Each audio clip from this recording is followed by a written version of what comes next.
This video will serve as a general guide and strategy discussion for the Teotihuacan board game. This video assumes you know how to play and will focus more on overall strategy. Every turn in Teotihuacan presents you with interesting choices you can make in light of your long-term strategy, other players' moves, and available bonuses. Regardless of game state, every move with our workers should be in the interest of getting the most points long-term. The biggest sources of points are where you spend your material resources, which are the construction, decoration, and nobles actions. However, there are ample opportunities to score points through other routes that can make the difference at the end of the game. There's a ton of room for randomness built into the game, with starting resources, initial game states, and distribution of bonus tiles, so it's best to talk about the game in general principles.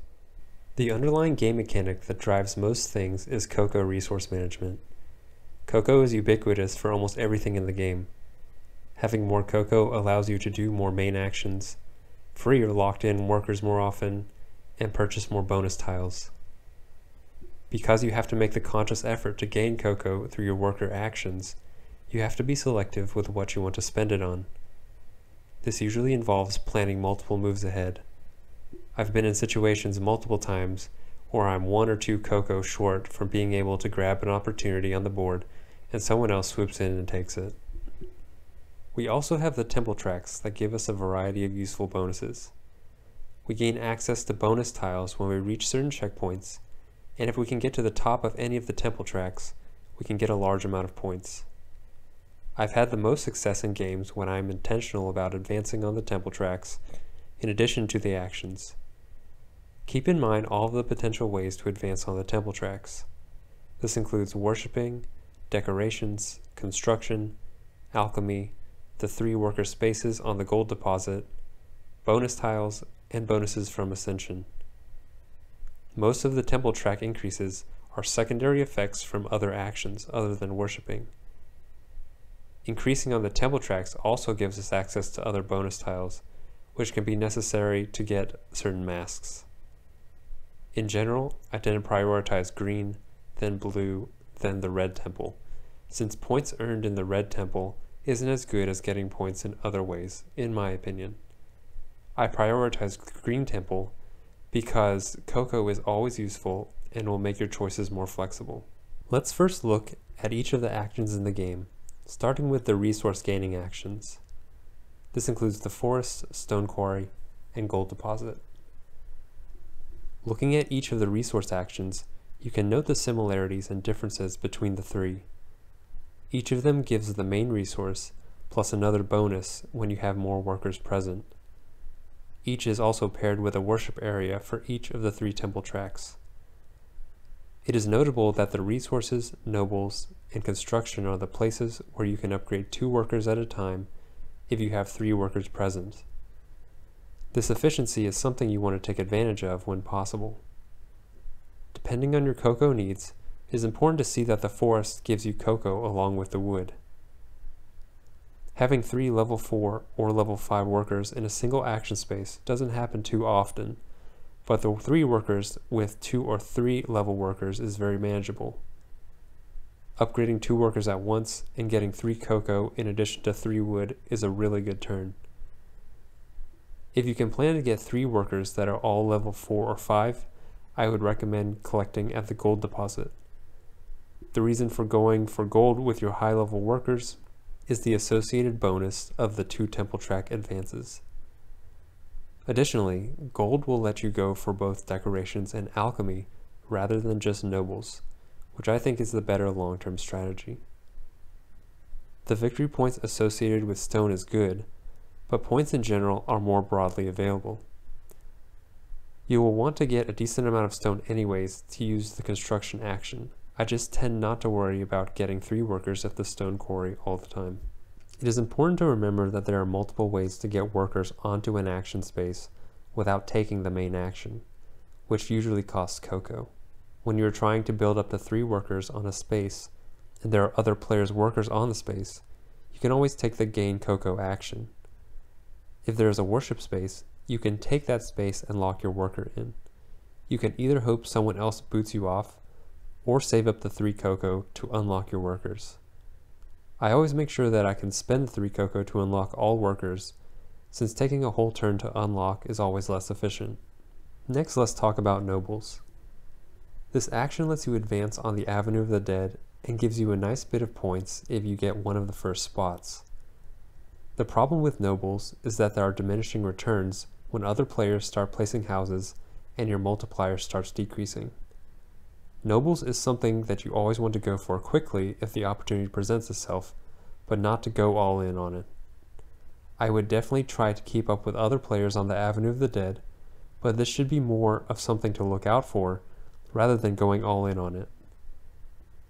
There is the Alchemy upgrade that gives 3 points every time you take the Nobles or Alchemy upgrade, but I've never actually tried it. It might work, but I think it is too easy for multiple opponents to just sit one of their workers on the spot and make it extremely costly for you to keep repeating Nobles actions.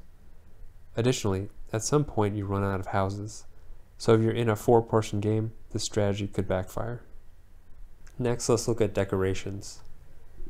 Decorations is a great action. It increases your spot on the pyramid track, all of the matching symbols give increases in temple tracks, and you could get a good gold deposit with multiple workers. And there's also a corresponding worship area for any of the temple tracks. You can also get the Alchemy upgrade, which gives you the extra 4 points per decoration action, which is a good chunk of points. The problem with decorations is scarcity. There are only so many spots to place the decorations, and it is dependent on the pyramid being built. It's great when you can get a good decoration action, but these are opportunities that you take when they present themselves, rather than planning your entire strategy around them. Next, let's talk about construction. Construction is the centerpiece of the game.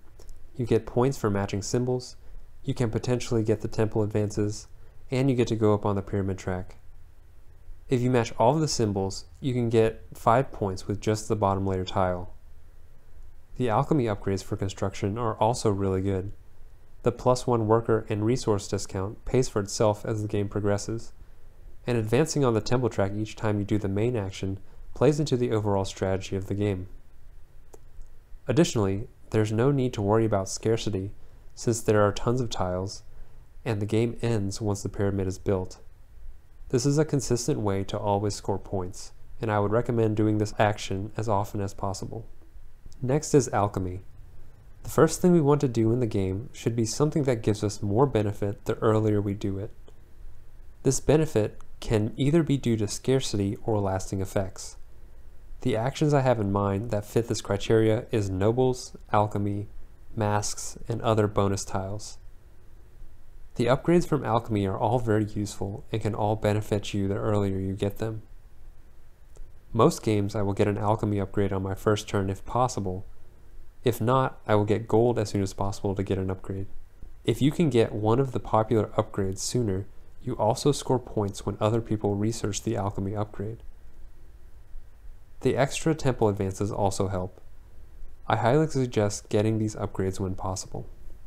The last space is Palace. The Palace has a few helpful worship spots that you can use, as well as a bonus tile. The Palace is usually situational, and we can see why after discussing the other actions.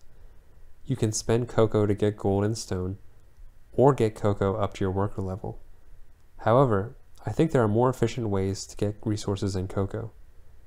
You are also locking in your workers, which would cost a turn or more cocoa to unlock, and you aren't upgrading your worker when you lock them in.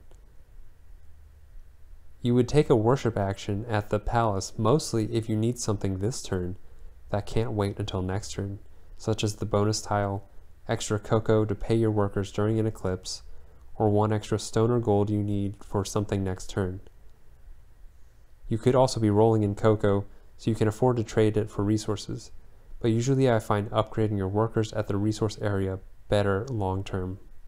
Let's briefly talk about other mechanics in the game. The first is Ascension. Always try to get your extra worker the first time your worker ascends. The next Ascensions, I try to always get the 2 temple advances for 3 cocoa. The other options are useful in certain situations, but the worker and temple advances are the best ones in my opinion. Masks are another thing you have to keep in mind as the game progresses. The set counts don't reset over rounds, so if you get a good number of masks fast, you can potentially score a ton of points. At the beginning of the game, note where the masks are and try to angle your actions accordingly. This may change which temple tracks you choose to advance on, so keep an eye out. Finally, bonus tiles. Always try to get the bonus tiles if you're able, since these are super useful. My favorite one is the bonus tile that negates a cocoa cost. I usually save this one to skip payment for my workers. Moving 2 workers at once is also a super good bonus tile. Overall, we can expect to have ebbs and flows of the concentrations of workers as players go through their alternation of collecting resources and using resources for points. On your turn, you should weigh your overall strategy versus the board state. For example, if many players are all on one action, it might be useful to collect cocoa this turn or place a worker on another action with less workers from other players. Alternatively, you can take the opportunity to start building up your worker count on an empty resource space.